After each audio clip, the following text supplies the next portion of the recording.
Here's the situation. We just finished turboing the Miata.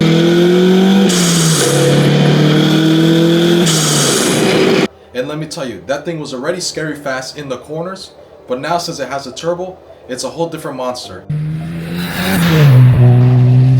It's lightweight, nimble, and now it's packing some power to match. Sounded amazing, dude. Sounds amazing. Hell yeah. The problem is the 370Z.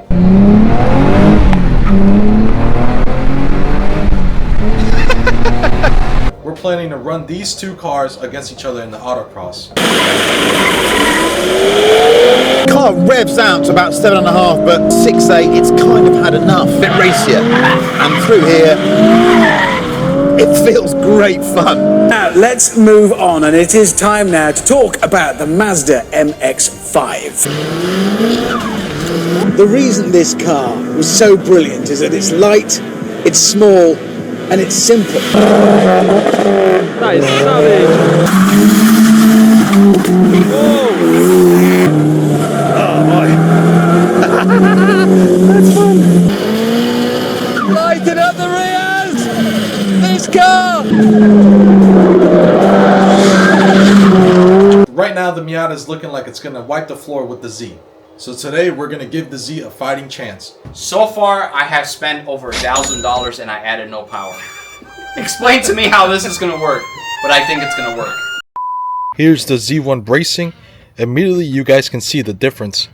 Beefier welds, thicker metal, just looks very good, high quality. This is exactly what the Z needs to be able to compete against the Miata.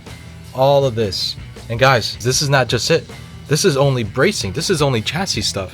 We still gotta do some power mods. So pretty much this is the key right here. The Miata is small, it's stiff, it's light. Every input you give, it responds instantly. So the Z is a lot heavier. So we just need literally every advantage possible for the Z. Definitely will be a great match if the Miata gets some chassis bracing as well.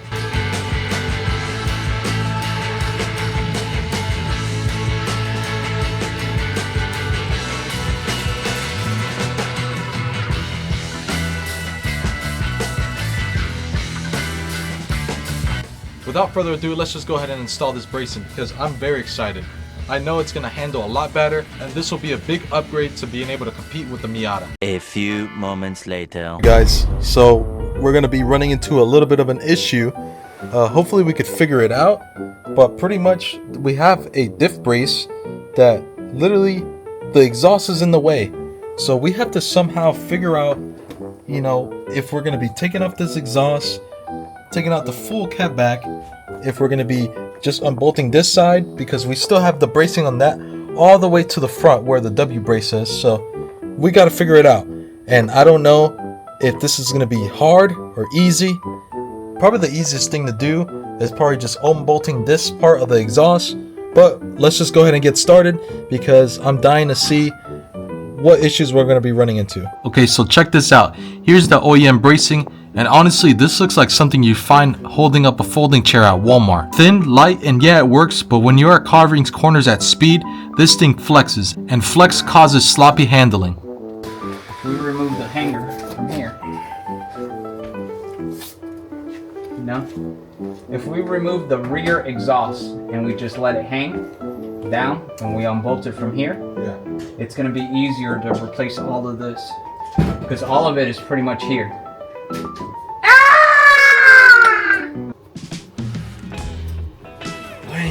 Why'd you put this with Hulk strength? Bro, gotta make sure you don't get an exhaust leak, bro. Alright guys, we ran into another issue. Bro, you're just being weak. Get a longer wrench. This is long.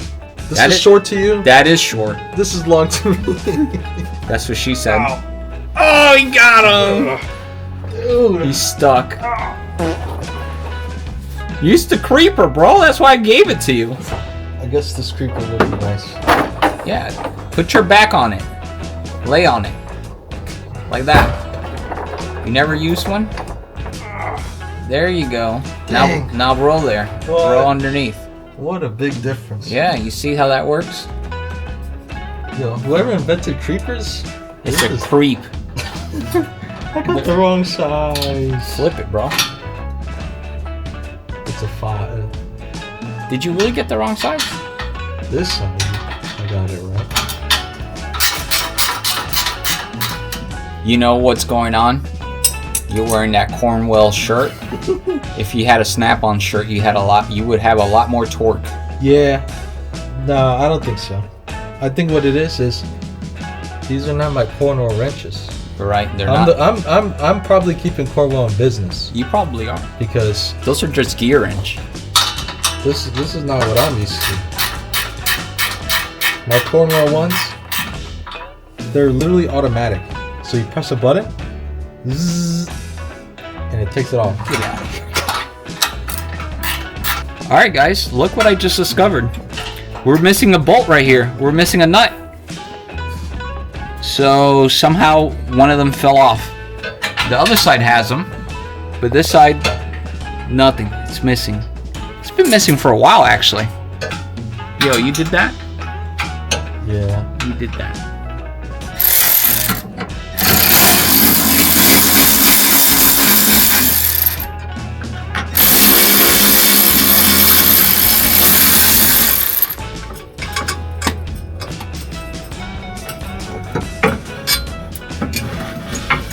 Alright guys, first bracing that we're going to be upgrading and installing the new one is finally off. I could tell you right now, the Z1 has a lot more clearance than this.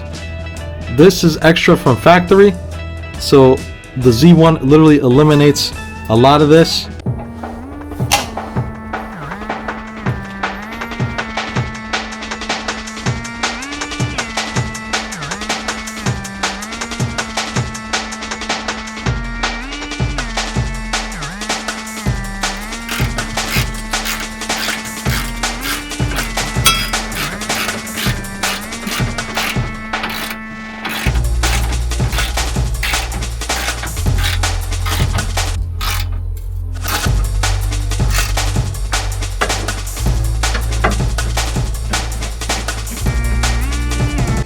What do you guys think? Would you even bother putting bracing on your Z, or you think it's pointless?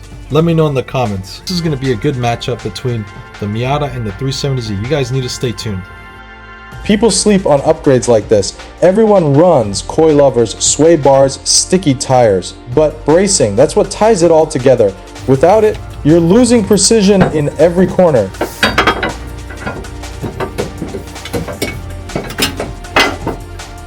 We're starting with the rear braces first.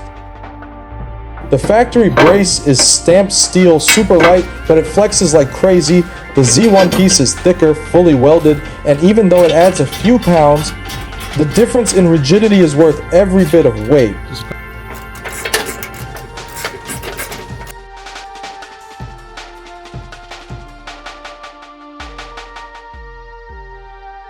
Guys, Pro Builds had me helping him install this bracing just for him to lose. Guys, comment down below who you guys think is going to win, the Turbo Miata or the 370Z. This guy's talking so much smack, but I helped him put the turbo on his car. I made your car fast, Chris. Now he wants to sit here and...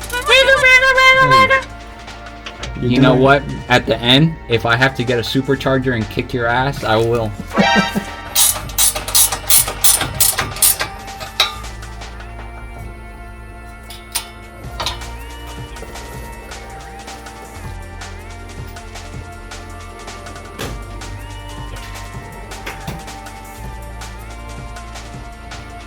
This is not the size. This is not the size.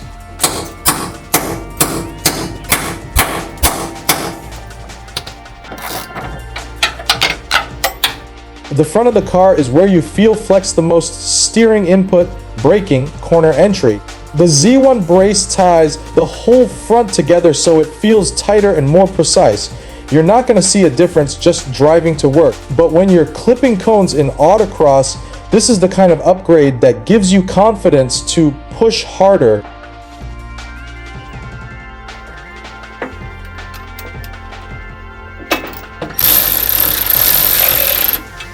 Pretty good clearance still. Yeah. No, it's not even past the front bumper. Look how low the front bumper is, the line there. It's not even past this. Overall, I'm really impressed with the Z1 kit. The quality, the fitment, everything about it is just spot on. You can tell this isn't some cheap upgrade. It's built right, feels solid, and adds real confidence to the car. Honestly, this was one of the best upgrades we could have done for the Z, and can't wait to see how it holds up once we put it to the test against the Turbo Miata.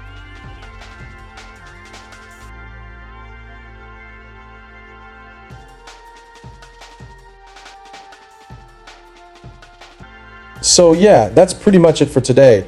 The Z1 bracing kit turned out sick, solid quality, perfect fitment, and it's exactly what the Z needed. I'm hyped to see how it holds up when we put it to the test against the Turbo Miata. If you liked the video, drop a like, hit subscribe, and I'll catch you guys in the next one.